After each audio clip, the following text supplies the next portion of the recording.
ఈ నియోజకవర్గానికి ఎన్నికల సమన్వయకర్తగా విచ్చేసిన సోదరులు గూడూరి ప్రవీణ్ గారు, 5వ వార్డు నుండి పోటీ చేస్తున్న సోదరిమణి వాసాల లావణ్య శ్రీనివాస్ గారు, 6వ వార్డు నుండి పోటీ చేస్తున్న సోదరుడు నీలం శేఖర్ గారు, 7వ వార్డు నుండి పోటీ చేస్తున్న సుంకపాక రాజు గారు, 8వ వార్డు నుండి పోటీ చేస్తున్న సోదరులు కందుల క్రాంతి కుమార్ గారు, ఇవాళ ఇంతటి ఎండలో కూడా విచ్చేసిన మా ఆడబిడ్డలకు, అన్నదమ్ములకు, పేరు పేరున పార్టీ నాయకులందరికీ కూడా ఈ తిప్పాపూర్ చౌరస్తాలో ఈ మీటింగ్ సందర్భంగా హృదయపూర్వకంగా నమస్కారాలు. 11 తారీఖు నాడు ఎన్నిక ఉన్నది మీకు తెలుసు. ఈ ఎన్నిక ఎవరెవల మధ్యలో జరుగుతుంది అంటే 2 ఏళ్ల కిందట ఇక మీకు మీ ఎమ్మెల్యే గారు బాండ్ పేపర్ రాసిచ్చిండు. బాండ్ పేపర్, మీ బాండ్ పేపర్ ఎమ్మెల్యేకు 10 ఏళ్లు అభివృద్ధి చేసిన బీఆర్ఎస్ కు మధ్యలో ఎలక్షన్ జరుగుతుంది. ఏం రాసిచ్చిండు ఎరికేనా? బాండ్ పేపర్లా ఇక మీ ఎమ్మెల్యే గారు రాసిచ్చిందే, ఇది నాది కాదు, నేను తెచ్చుకున్న ఇయ్యాలని. ఏం రాసిండు అని, ఏం రాసిండంటే, నా పేరు ఆది శ్రీనివాస్ గోవిందు, నా వయస్సు 58 సంవత్సరాలు, నేను రుద్రంగి వాస్తవ్యుణ్ణి, కాంగ్రెస్ పార్టీ నుంచి అభ్యర్థిగా పోటీ చేస్తున్నా. ఈ సందర్భంగా నా నియోజకవర్గ ప్రజలకు ఈ విధంగా ప్రమాణం చేస్తున్నా. ఏం ప్రమాణం చేసిండు? ఎన్నికల్లో గెలిచిన తర్వాత కాంగ్రెస్ పార్టీ ప్రకటించిన 6 గ్యారంటీలను 100 రోజుల్లో నేను ఖచ్చితంగా అమలు చేస్తాను. బాండ్ పేపర్ మీద రాసిచ్చిండు. మరి అమలు అయినాయా? అన్ని ఒకటన్నా అయిందా? ఏమన్నా అడిగితే ఒకటి చెప్తారు. ఏమని? ఫ్రీ బస్ అయింది కదా, ఎక్కుర్రి తిరుగుర్రి. బాగున్నదా ఫ్రీ బస్సు? అయినా ఫ్రీ బస్సు ఎట్లయితుంది నాకు తెలియక అడుగుతా. ఆడోళ్ళకు ఫ్రీ అట, మగోళ్ళకు డబుల్ టికెట్ అట. ఇల్లు అనక మగోళ్ళు ఉంటారు, ఆడోళ్ళు ఉంటారు. ఎట్లయితుంది మరి? ఇది వరకు బస్సోడు మా ఆడపిల్ల ఎవరైనా శైలి ఆవిడ తాగుతుండ, ఇలా ఆగుతుండా? ఆడపిల్లలకు ఫ్రీ టికెట్ అని రైమని పోతుండ, అంతేనా? మళ్ళా లోపల పోయినకి ఏమైనా అందం ఉన్నదా? కొట్టుకునుడు, గుద్దుకునుడు, సీట్ల కోసం లొల్లి తప్ప ఏమన్నా బాగున్నదా? ఒక్కసారి ఆలోచన చేయండి. కేసీఆర్ గారి నాయకత్వంలో 10 ఏళ్లు వేములవాడ నియోజకవర్గంలో ఏమేం కార్యక్రమాలు చేసుకున్నామో, ఆనాడు చిన్నమనేని రమేష్ గారు ఎమ్మెల్యేగా ఉన్నప్పుడు ఎన్ని కార్యక్రమాలు జరిగినాయో ఒక్కసారి గుర్తు తెచ్చుకోండి. వేములవాడ గుడిని బాగా చేసుకున్నాం, అట్లాగే నందికమాన్ నుంచి తిప్పాపూర్ దాకా రోడ్డు బాగా చేసుకున్నాం. మీకోసం 100 పడకల ఆసుపత్రి, కరోనా తర్వాత మీరు సిరిసిల్లకో కరీంనగర్కో ఇంకో కాడికో పోయే అవసరం లేకుండా ఇక్కడనే 100 పడకల ఆసుపత్రి పెట్టుకున్నాం. అది మాత్రమే కాదు, పట్టణాన్ని కూడా, వేములవాడ పట్టణాన్ని ఆనాడు మున్సిపల్ మంత్రిగా నేను స్వయంగా శ్రద్ధ తీసుకొని రహదారుల విస్తరణ గాని, పట్టణంలో మౌలిక వసతులు గాని, మంచినీళ్ల సౌకర్యం గాని ఇవన్నీ కూడా ఆ రోజు చేసుకున్నాం. ఒక్కసారి యాద్ చేసుకోండి. ఇక్కడ మా ఆడబిడ్డలు ఒక్కసారి చెప్పాలి నాకు, మీలో బీడీలు చుట్టేటోళ్ళు ఎంతమంది ఉన్నారు ఇక్కడ? ఒకసారి చేయలావటూరు. అందరు బీడీలు చుట్టేటోళ్ళేనా? ఒక్క మాట నాకు గుండె మీద చేసుకొని చెప్పుండ్రి.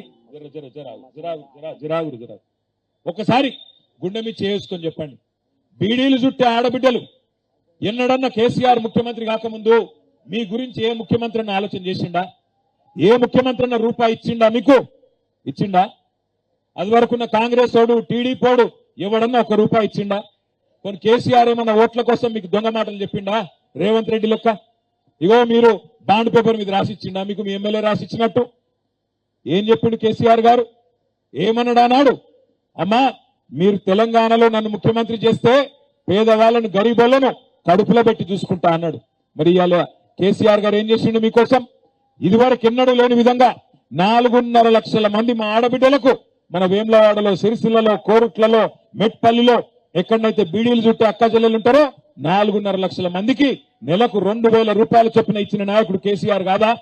ఆ రోజు కాంగ్రెస్ వాళ్ళు మీ ఓట్ల కోసం దొంగ మాటలు చెప్పి 2,000 వచ్చేటోళ్ళందరికీ 3 రోజుల్లోపలనే 4,000 ఇస్తా అని చెప్పి బాండ్ పేపర్ మీద రాసియలేదా?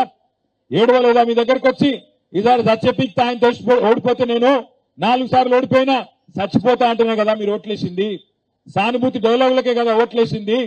ఆ రోజు నేను వచ్చిన ఏంలాడకు ఏం చెప్పినా మీకు? ఆయన చచ్చిపోతాడో లేదో నాకు తెలియదు, కానీ కాంగ్రెస్ ఓడొస్తే మనం చేస్తామని చెప్పినా అయిందా? ఇప్పుడు మరి మార్పు బాగున్నదా? యూరియా బస్తా దొరకలేదు రైతులకు, మార్పు బాగుందా? ఫిబ్రవరి 6వ తారీఖు రైతు బంధు వడలేదు, మార్పు బాగుందా? 2 నెలల పెన్షన్ కొట్టిండు, 2,000 పెన్షన్ కూడా, మార్పు బాగుందా? 4,000 పెన్షన్ అన్నాడు, ఉన్న 2,000 కూడా 2 నెలలు ఇయ్యలే. 2 సార్లు రైతు బంధు కూడా ఇయ్యలే. ఇది వాస్తవమా కాదా ఆలోచన చేయండి. వేములవాడకు ఆది శ్రీనివాస్ గారు ఎమ్మెల్యే అయిన తర్వాత కాంగ్రెస్ పార్టీ ప్రభుత్వం వచ్చిన తర్వాత రూపాయి పని జరిగిందా ఆలోచన చేయండి. అయిందా ఎవరికన్నా రూపాయి లాభం?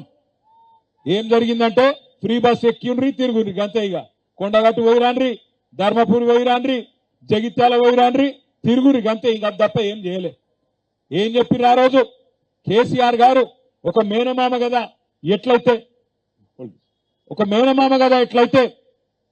ఒక పిల్ల పెళ్లి చేసుకుంటే, మేనకోడలు పెళ్లి చేసుకుంటే ఎట్లయితే మేనమామ కట్నం పెడతాడో అట్లా 15 లక్షల మందికి ఆడపిల్లలకి నెలకు 1,116 రూపాయలు ఇచ్చి కళ్యాణ లక్ష్మి కింద పెళ్లిళ్ళు చేసిండు. ఆ రోజు ఏమన్నారు కాంగ్రెస్ వాళ్ళు? ఆయన 1,00,000 రూపాయలు ఇస్తుండు, మేమేమిస్తామన్నారు. ఏమిటిది మరి? పడ్డదా వేములాడలు అందరి ఖాతాల తులం బంగారం? మరి ఎత్తారా? అయినా కూడా గుద్దుతారా మళ్ళా కాంగ్రెస్ కోట్లు? ఒకసారి మోసం జరిగితే, ఒకసారి మోసపోతే, మొదటిసారి మోసం చేస్తే మోసం చేసినాం తప్పైతుంది. కానీ రెండోసారి కూడా అవే దొంగ మాటలకు మనం మోసపోతే ఈసారి తప్పు మనదైతుంది. వాళ్ళు మీకు కడుపు మీద కొట్టంగా, వాళ్ళు మీకు ఇస్తానన్నది ఇయ్యకపోగా ఉన్నది కూడా మీకు పారేస్తుంటే అయినా కూడా కాంగ్రెస్ కోటేస్తామంటే అన్యాయం అవుతుందా లేదా, మోసం ఎవరికి జరుగుతుందో మీరు ఆలోచన చేయండి. మా గవర్నమెంట్ పోయింది బీఆర్ఎస్ది, ఇంకా 2 ఏళ్ళు గవర్నమెంట్ రాదు. మాకేం మున్సిపాలిటీతోని ఏం కాదు, కానీ మోసపోయేది నష్టం జరిగేది మీకు. మళ్ళా కాంగ్రెస్ కే ఓటేసిండ్రు అనుకో, ఏమనుకుంటాడు రేవంత్ రెడ్డి? ఏమనుకుంటాడంటే నేను నెలకు 2,500 ఇస్తా అని చెప్పిన ఆడోళ్ళందరికీ ఇయ్యలే, 4,000 పెన్షన్ ఇస్తా అని చెప్పిన ముసలోళ్లకు ఇయ్యలే, 15,000 రైతు బంధు ఇస్తా అని చెప్పిన ఇయ్యలే, మగ పిల్లలకు ఆడపిల్లలకు స్కూటీలు ఇస్తా అని చెప్పిన చదువుకునేటోళ్లకు ఇయ్యలే, విద్యా భరోసా కార్డు 5 లక్షలు ఇస్తా అని చెప్పిన ఫీజు రీయింబర్స్మెంట్ కూడా ఇయ్యలే. ఏమి ఇయ్యకపోయినా ఏంలాడోళ్ళు నాకే గుద్దుతుండ్రు, మళ్ళా లాస్ట్ కు పోయి 1,000 రూపాయలు ఇస్తే చాలు, వీళ్ళకేం తెలివి ఉన్నది అనుకుంటాడా? అనుకోడా? అందుకే నేను ఒకటే చెప్తున్నా మీకు, ఆఖరికి వచ్చి 1,000 రూపాయలు ఇచ్చిరనుకో కాంగ్రెస్ వాళ్ళు బీజేపీ వాళ్ళు బరాబర్ తీసుకోండి, ఏం సిగ్గుపడకుర్రి. కానీ అడుగుర్రి, ఏం అడుగుండ్రి? కొడుకా 1,000 రూపాయలు ఇచ్చినావు, మరి మిగిలిన ఎప్పుడు ఇస్తావు, బాకీ ఉన్నాయని అడుగుర్రి. అగో నీకేం బాకీ ఉన్నా నేను అంటాడు. అవు కొడుకా నువ్వే చెప్తావు కదా, నెలకు 2,500 ఇస్తా అని చెప్తావు కదా, 24 నెలలైంది, 1,00,000 రూపాయలు బాకీ ఉన్నావా లేదా? ఎప్పుడు ఇస్తావు? నువ్వు ఇస్తావా? నీ అయ్యి ఇస్తాడా? రేవంత్ రెడ్డి గారు ఇస్తాడా? ఎవడిస్తాడు? ఎప్పుడు ఇస్తావు అని నిలదీయండ్రి. మీ ఎమ్మెల్యే గారికి నిలదీసే దమ్ము లేదు. మీ ఎమ్మెల్యే గారు రేవంత్ రెడ్డి కాలు మొక్కుతున్నాడు మొన్న మంత్రి పదవి కోసం. మంత్రి పదవి కోసం రేవంత్ రెడ్డి కాళ్ళు మొక్కుతున్నాడు. మనకు ఆ కర్మ పట్టలేదు. రేవంత్ రెడ్డి గల్లా పట్టుకొని యాడికెళ్ళి ఇస్తావా ఇయ్యవా దొంగ మాటలు చెప్పి అధికారంలోకి వచ్చినావు, ఇయ్యకపోతే గల్లా పట్టుకొని అడుగుతాం నా కొడక అని చెప్పి గట్టిగా గుద్దితే, అట్లా గుద్దితేనే తెలంగాణ వచ్చింది తప్ప ఉత్తుత్తగా రాలే. అందుకే కొట్లాడి సాధించుకోవాలి. నెలకు 2,500 రావాలన్నా, ముసలోళ్ళకు 4,000 పెన్షన్ రావాలన్నా కాంగ్రెస్ కు బీజేపీకి వాతలు పెట్టాలి. ఎందుకంటే ఆలోచన చేయండి, కాంగ్రెస్ వాడేమో మోసం చేసిండు, మరి బీజేపీకి 2 సార్లు ఎంపీ గెలిపించారు మీరు.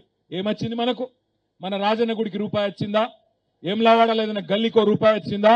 ఎవరన్నా పేదోళ్ళకు రూపాయి వచ్చిందా? బీజేపీ నుంచి 15 లక్షలు ఎత్తా అన్నాడు కదా ఖాతాలో మోడీ గారు, పడ్డా 15 లక్షలు?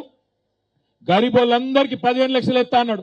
ఇక మనమేమో దేవుని పేరు చెప్పంగానే అక్షింతలు పంపంగానే ఆయనతో గుద్దితిమి, అక్షింతలు అని గుద్దించుకున్నారా? ఆయనతో కథం అయిపోయింది. ఇప్పుడు అందుకే నేను అంటున్న ఆలోచన చేయుండ్రి, అక్షింతలకు మోసపోకుండ్రి, దొంగ మాటలకు మోసపోకుండ్రి. కేవలం ఒకటే యాది పెట్టుకోండి, ఎవరు పేదోళ్ళని కడుపులో పెట్టుకొని తండ్రి లెక్క చూసుకున్నాడు, ఎవరు తెలంగాణ తెచ్చిండో వాళ్లకు ఓటేయండి, ఆగం కాకండి. ఇవాళ మీ అభ్యర్థులు ఇక్కడ 4వ వార్డులో, 5వ వార్డులో వాసాల లావణ్య శ్రీనివాస్ గారు, వారి కారు గుర్తు 3వ నంబర్ మీద ఉన్నది. 6వ వార్డులో నీలం శేఖర్ గారు 2వ నంబర్ మీద కారు గుర్తున్నది. 7వ వార్డులో సుంకపాక రాజు గారు 4వ నంబర్ మీద కారు గుర్తున్నది. 8వ వార్డులో కందుల క్రాంతి కుమార్ గారు 1వ నంబర్ మీద కారు గుర్తున్నది. ఒకటే మాట గుర్తుపెట్టుకోండి, ఓట్లకు పోయినాడు 11వ తారీఖు నాడు. నేను ఇప్పుడు వస్తుంటే సిరిసిల్లకి వెళ్ళి వచ్చిన, సిరిసిల్లలో ఒక పంతులు కలిసిండు. ఆయన ఒక మాట చెప్పమన్నాడు ఎమ్లాడోళ్ళందరికీ తిప్పాపురంలా. ఏమిటి దొరికేనా? 4,000 పెన్షన్ వచ్చిన వాళ్ళందరూ కాంగ్రెస్ కోటేయండి. 4,000 పెన్షన్ వచ్చిన వాళ్ళందరూ కాంగ్రెస్ కోటేయండి. 2,000 వచ్చిన వాళ్ళు ఎవరికి వేయాలి? ఎవలకు? ఏ గుర్తు తినబడతలేదు. తులం బంగారం వచ్చిన వాళ్ళందరూ కాంగ్రెస్ కోటేయండి. 1,00,000 రూపాయలు వచ్చిన వాళ్ళు కళ్యాణ లక్ష్మిలో ఎవరు కోటేయాలి? ఎవలకు? 10,000 రూపాయలు రైతు బంధు వచ్చిన వాళ్ళంతా ఎవరు కోటేయాలి? 15,000 వచ్చిన వాళ్ళు చేయి గుర్తుకే, ఏం పర్వాలేదు. ఇక బీజేపీ వాళ్ళు, బీజేపీ కోటేయాలనుకుంటే వాళ్ళు ఒకటే యాది పెట్టుకోండి. పంతులు గారు చెప్పిండి, నేను చెప్తలేను. 15 లక్షలు ఖాతాలు వేసిండు అనుకున్న వాళ్ళందరూ భారతీయ జనతా పార్టీ కొట్టేయండి. కానీ 10,000 రూపాయలు రైతు బంధు ఖాతాల్లో వేయించుకున్న వాళ్ళు ఏ గుర్తు కొట్టేయాలి? గట్లా ఆలోచన చేయరు తప్ప ఆగం కాకుండ్రి. ఏం లాడలా మిమ్మల్ని గోల్మాల్ చేసేందుకు వస్తారు. ఆఖరికి కులం అంటారు, మతం అంటారు, అమ్మా అంటారు, అయ్యా అంటారు, అక్క అంటారు, చెల్లె అంటారు, వదినే అంటారు, కులం వరుసలు కలుపుతారు. కులం వరుస కాదు, కులము మతము బువ్వ పెట్టది. కులము మతము బువ్వ పెట్టది. మనకు బువ్వ పెట్టే పార్టీ, మనకు తెలంగాణ తెచ్చిన పార్టీ, మనను కడుపులో పెట్టుకొని కన్న తండ్రిలాగా సాకిన నాయకుడు కేసీఆర్ గారు. కారు గుర్తు. అందుకే కారు గుర్తు మీద వచ్చే అభ్యర్థులకు గట్టిగా ఆశీర్వాదం ఇచ్చి గెలిపియండ్రి, ఆగం కాకుండ్రి. మళ్ళొక్కసారి నేను చెప్తా ఉన్నా, కాంగ్రెస్ కు సురుకు పెడితేనే 6 గ్యారంటీలు అమలైతాయి. బీజేపీకి వాత పెడితేనే వాళ్ళు చెప్పిన 15 లక్షలు వస్తాయి. లేకపోతే మోసం ఇట్లే కొనసాగుతుంది, అన్యాయం ఇట్లే కొనసాగుతుంది. 10 ఏళ్ల కిందట వేములవాడ అభివృద్ధి బాటలో ముంగడికి నడిచింది కేసీఆర్ గారి నాయకత్వంలో. ఆనాడు చిన్నమనేని రమేష్ గారు ఎమ్మెల్యేగా ఉన్నారు. ఆ రోజు ఇదే వేములవాడని ఇవాళ తీర్చిదిద్దుకున్నాం. ఇవాళ ఈ 2 ఏళ్లలో రూపాయి పని కాలే. మీ ఎమ్మెల్యే గారికి పదవి వచ్చింది తప్ప ప్రజలకేమి జరగలేదు, ప్రజలకేమి ఊరగలేదు. ఇది వాస్తవం. అన్ని ఆలోచించి 11 తారీఖు నాడు మంచి మెజారిటీతో వేములవాడ మున్సిపాలిటీని మరి బీఆర్ఎస్ పార్టీకి అప్పచెప్పండి అని చెప్పి కోరుతూ చెల్లిమేడ లక్ష్మీ నరసింహరావు గారి నాయకత్వంలో చక్కగా ముందుకు పోతున్నాం. గెలిపించుకోండి, మున్సిపాలిటీ మా చేతుల్లో పెట్టండి. 2 ఏళ్లలో మీ దీవెనలతో మళ్ళా కేసీఆర్ గారు ముఖ్యమంత్రి అవుతారు. మున్సిపాలిటీని కూడా అభివృద్ధి బాటలో ముందుకు తీసుకొని పోదామని చెప్పి తెలియజేసుకుంటూ, ఏ గుర్తు మనది? ఒకసారి కారు కోటేశ్వరులు అందరు పిడికిలు అవటరు, పిడికిలి గట్టిగా. అక్కడ కూర్చున్న మామూలు కాదా? మళ్ళా మోసపోతారా? కారు గుర్తుకే. అక్కడ రైతులు రైతు బంధు పడదా మీకు? రైతు బంధు వద్దా? కనీసం యూరియా అన్న చక్కగా వస్తుందా?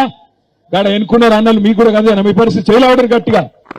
చేయంటే మొండి చేయి కాదు, చాలా డేంజర్. పిడికిలి. జై తెలంగాణ.